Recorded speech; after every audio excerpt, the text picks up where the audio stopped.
বাংলা আপডেটে আপনাকে স্বাগতম। এই মুহূর্ত থেকে আগামী 24 ঘন্টা দেশে আবহাওয়া বিস্তারিত পূর্বাভাস। চলুন দেখে নেই কোন কোন জেলায় কেমন আবহাওয়া থাকতে পারে। আগামী 24 ঘন্টায় দেশের বেশিরভাগ এলাকায় আকাশ আংশিক মেঘলা থাকতে পারে। রাতের দিকে তাপমাত্রা কিছুটা কম অনুভূত হতে পারে, তবে কিছু কিছু এলাকায় বৃষ্টির সম্ভাবনা রয়েছে। এদিকে চট্টগ্রাম, কক্সবাজার ও ফেনী এলাকায় এই অঞ্চলগুলোতে আগামী 24 ঘন্টা বৃষ্টির সম্ভাবনা বেশি রয়েছে। বিশেষ করে রাত থেকে ভোর পর্যন্ত হালকা বৃষ্টি ও মাঝারি হতে পারে।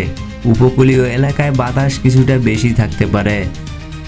সিলেট অঞ্চলে আকাশ মেঘলা থাকবে এবং বৃষ্টির সম্ভাবনা রয়েছে। গুড়ি গুড়ি থেকে মাঝারি বৃষ্টি হতে পারে, ফলে তাপমাত্রা কিছুটা কম থাকবে।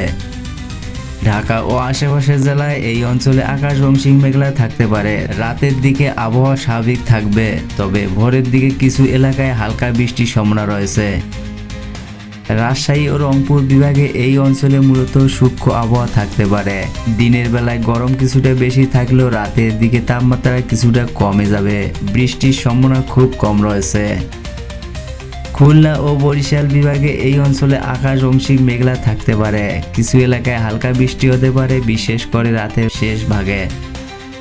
ময়মনসিংহ অঞ্চলে আকাশ মেঘ থাকতে পারে এবং কিছু এলাকায় হালকা বৃষ্টির সম্ভাবনা রয়েছে।